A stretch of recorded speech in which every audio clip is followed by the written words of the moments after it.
Oh, hello and welcome back to Girl Ascending Tarot. So excuse if you can hear a bit of background noise, it is just the ocean. I'm by the sea, so I wanted to just listen to it as much as possible, and also a new view for our tarot today. I thought this decanter here had water in it, but it's gin. So that was an interesting discovery, shall we say. But today we shall be using my Golden Girls travel tattoo, what am I talking about? Tarot cards. It's flipped around a bit because that's just how my camera be wanting to do things, but never mind. So at the moment we are now obviously into eclipse season. We're also Mercury in retrograde, which is always a really interesting time because I think Mercury retrograde in general gets quite a bad rap because we're kind of hearing things are going wrong, especially techie things, making mistakes, miscommunications, etc. But also a lot of the times Mercury retrograde can be a really interesting time for reconnection. I find that often people come out of the woodwork during a retrograde, and this could be both, you know, negative but also positive as well, you know, reconnecting with people depending on how you're feeling about stuff. And then also as well we have you know, we've just had the Libra lunar eclipse, and then we also have the eclipse coming on at the 8th of April as well, so in a few days at a time. So let's just see what the energies are feeling. We're going to have the next eclipse in Aries, so that's a more feisty, fiery energy to follow on from the more I guess balanced aspects of Libra. Anyway, let us see what cards we have coming out. My hands are so warm, so nothing is jumping for me. Let's see. Oh, I already have one card which is the wrong way round. So those are coming out straight away. Let's see. Okay. And another one.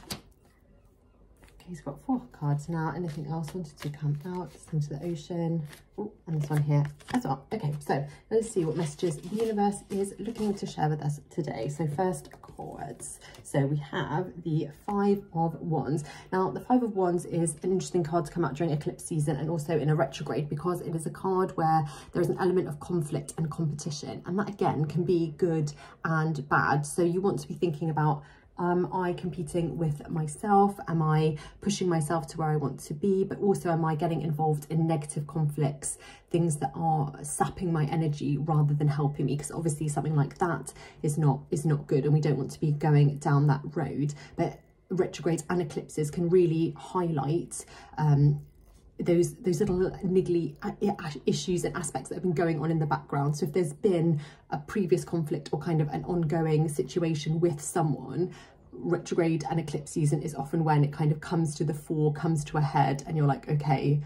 whatever this issue is, we have to kind of settle it now. Otherwise it's never going to get settled, and it's just going to get worse and worse. So that's what we really want to be thinking about with that card. And then we also have the 2 of Swords in reverse.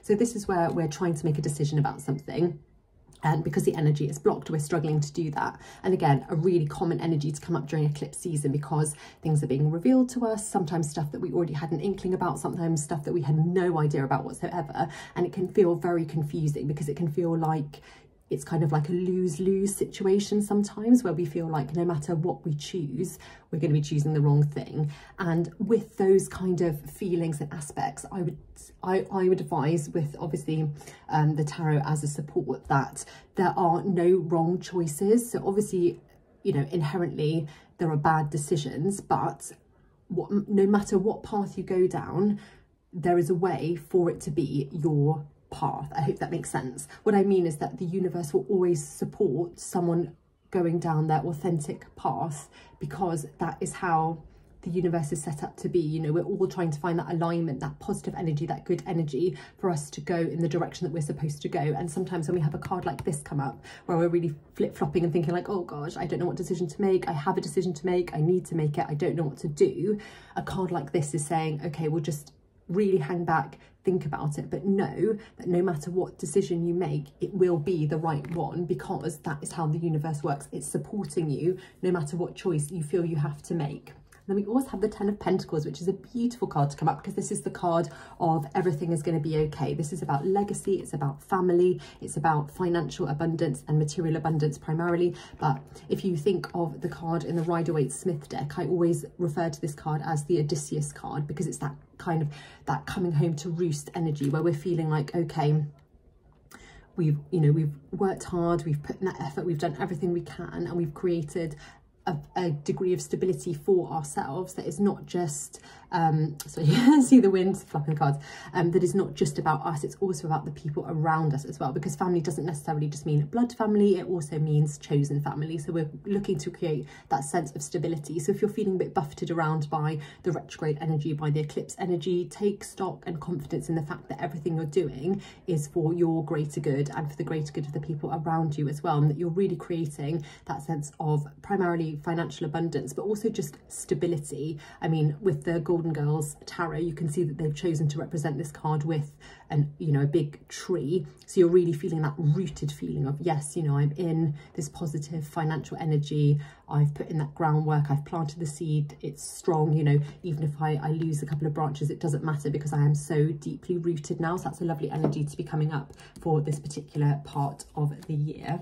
And then we also have the Hierophant in reverse. Now the Hierophant is a teacher, primarily a spiritual teacher. So perhaps if we are feeling a little bit lost, again, obviously as a collective reading, different cards will resonate more strongly for different people. But with the Hierophant in reverse, we're really feeling that sense of wanting to reach out for help, for guidance and advice, and maybe not really sure who we're wanting to talk to. So this can also relate back, I would say, primarily to the Two of Swords in reverse as well, where if we've got to make a very important, pertinent decision where there are two very clear paths and we're not sure which way to go, by reaching out to someone else who maybe is more informed than us, is already, if it's a career thing, looking for a mentor, if it's a family thing, maybe reaching out to someone who is not directly involved but is involved in an adjacent way to help out would be a really good idea. So if you're feeling that energy, the Mercury retrograde and eclipse energy is a bit overwhelming and you're looking for help and advice, the universe is definitely saying, don't be afraid to reach out to someone. Don't feel like you can't do that.